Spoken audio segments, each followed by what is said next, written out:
What's up, YTPC? Uncle Willie coming to you once again this week, Thursday. And yes, I'm in the mobile lounge. As I said yesterday, I think my days of broadcasting from the mobile lounge is coming to an end for the summer, for the spring, until the fall. Hopefully next week I can start doing everything from out back. So I am smoking, I call this a volcano top. Just what I call it, because it looks like that is pouring out of it. Just beautiful. So Radice. It says number 40, it says 42, so I'm assuming that their billiard, they call that a shape 42. Look at that accent band. It matches everything perfectly.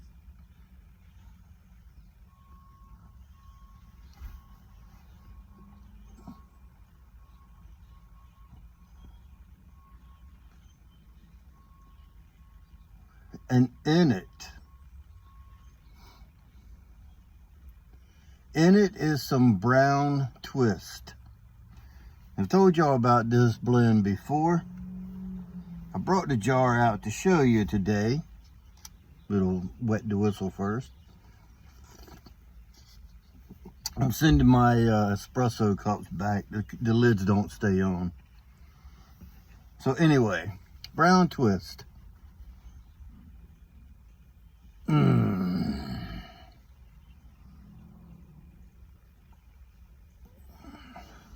It is, well, that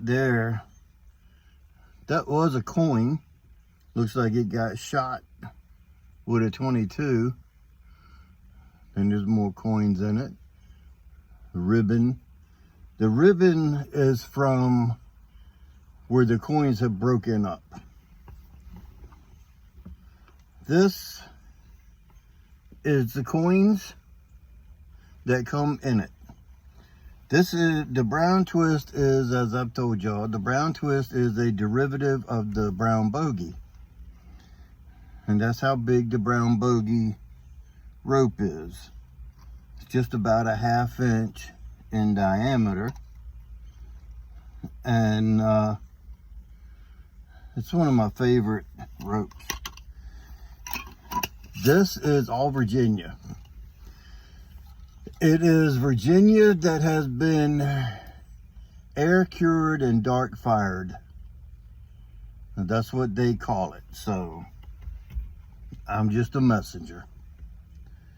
The brown bogey is made into rope, steam pressed for 3 hours or 2 weeks or whatever it is they do to perform their magic.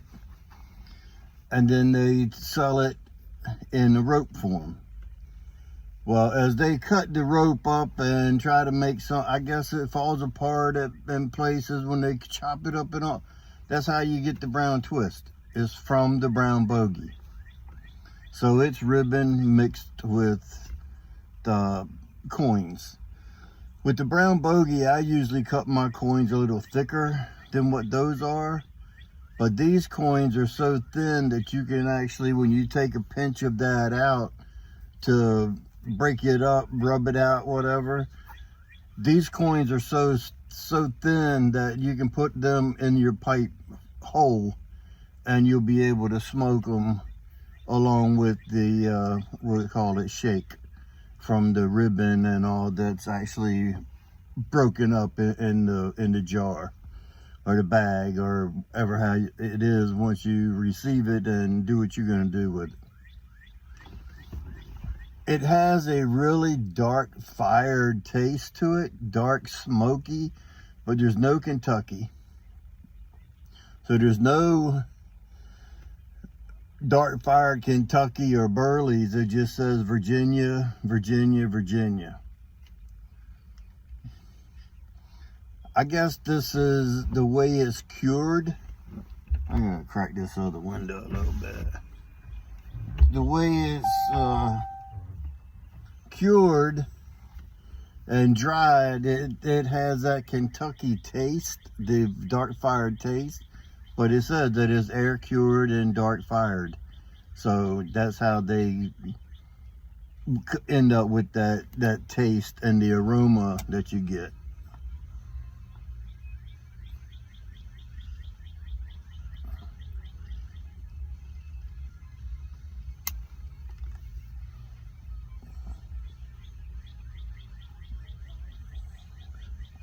Now, with this being a Virginia,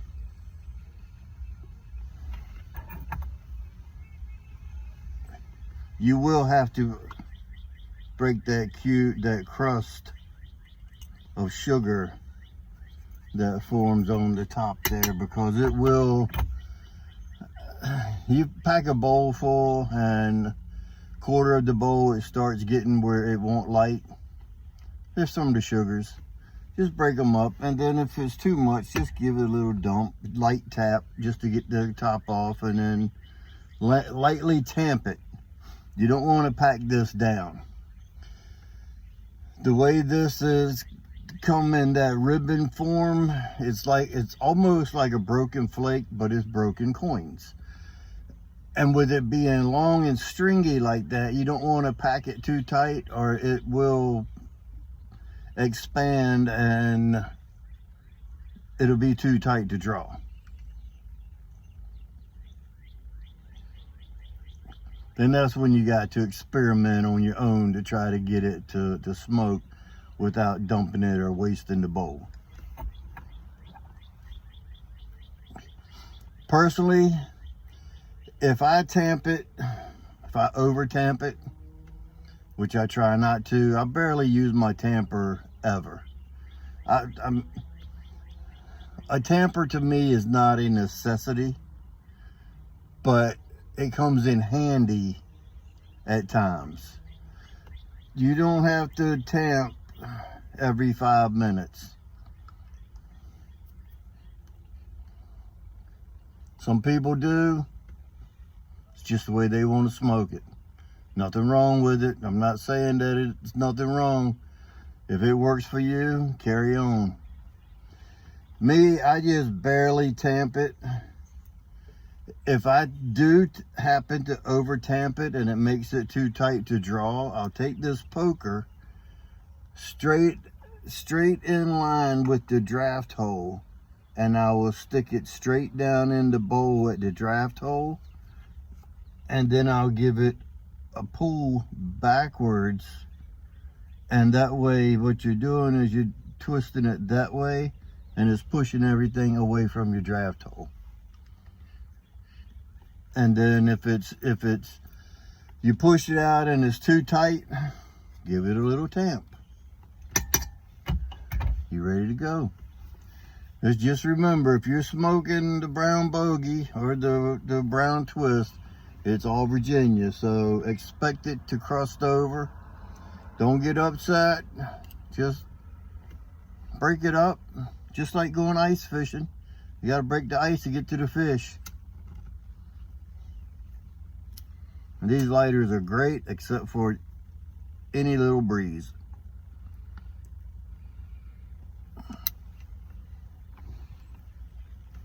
This is a Caribe. This one is the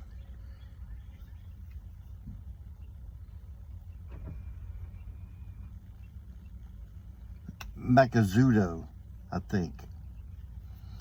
The tall one with the smoking pipe emblem was the Cubado, I think. Either way, it's a Caribe, Japanese made. Excellent craftsmanship. Fit, finish, everything is just perfect with it, except for the ding that it got when I dropped it out of the car the other day.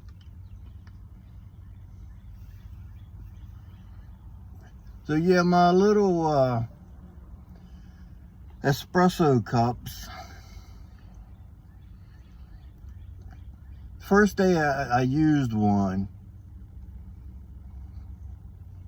Tuesday. They came Monday evening, I think. So I made a cup Tuesday, 2 days ago. And when I went to pick it up, the lid popped off. Well, they're so small, I was thinking that it was me. So I put the lid back on it, picked it up very gingerly, brought it out. Yesterday, before I started my video, I set it down here on the console, and when I went to pick it up, the lid just popped off. I looked around the top of the lid, the cup is supposed to be rolled down, so that's the way the lid locks on it, like all cups. This had a flat spot about 3/4 of the way around. Now, I don't think that the flat spot was there when I got it out of the package.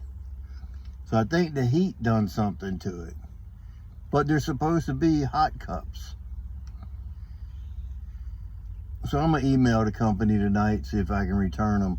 I don't remember if it said free returns or not. I got it off of Amazon.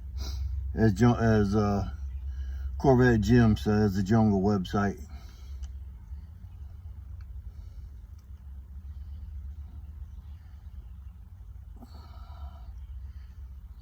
Speaking of Corvette Jim, he has another channel called Precious Metals Second Amendment. Go check him out. He has, I would say, a half a dozen or more videos over there where he has bought some holsters, some tool belts, tool pouches, and he says that, how does he say it? Anyway, he buys stuff and tries it out. They take the hits so we don't have to. I think that's what his motto is, what he says over there.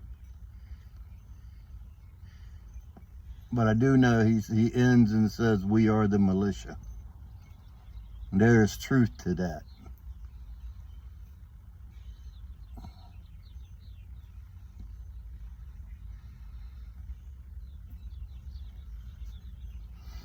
Boswell's meetup, still in effect. I've tried talking to people and tried to contact a couple people, and evidently YouTube isn't letting my comments go through. Cody, the smoking fireman, he kept inquiring 3 or 4 different videos through mine and his, and I'd answered him, and I've never heard no response back from him. And I told him 2 different ways he can get a hold of me through social media, because I don't want to give my phone number out over the airways. I'd rather do it privately, and that way we can text or call or whatever.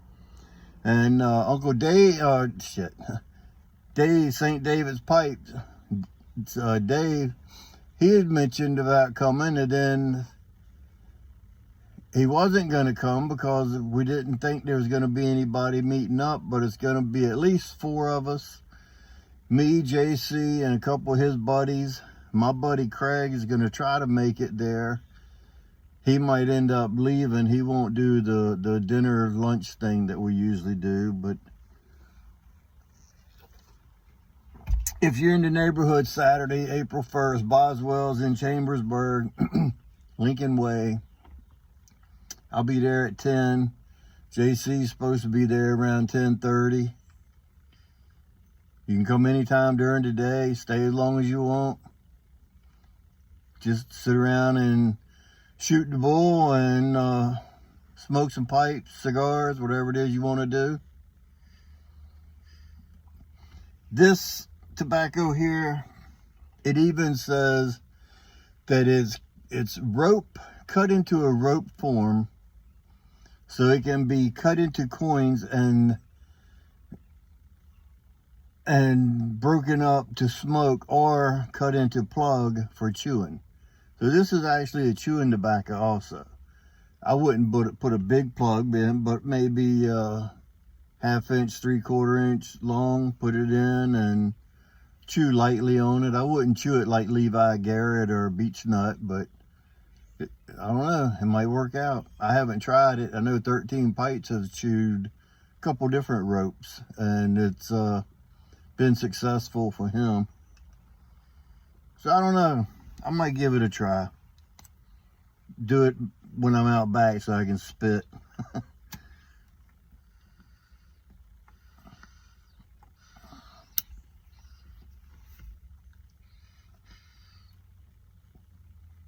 So there you have it. I guess I'll catch y'all guys later. Day 2 of the new tool pouch, working out good so far. I have no issues with it. I took the retention screw completely off and it draws pretty easily. Still has retention, but it's still a good draw on it. I don't fear that it's gonna fall out or go anywhere under normal use, walking and whatever I do, driving and whatnot. So remember, if you stay ready, you don't have to get ready. And with that being said, until next time, you know what to do. Stuff 'em and puff 'em.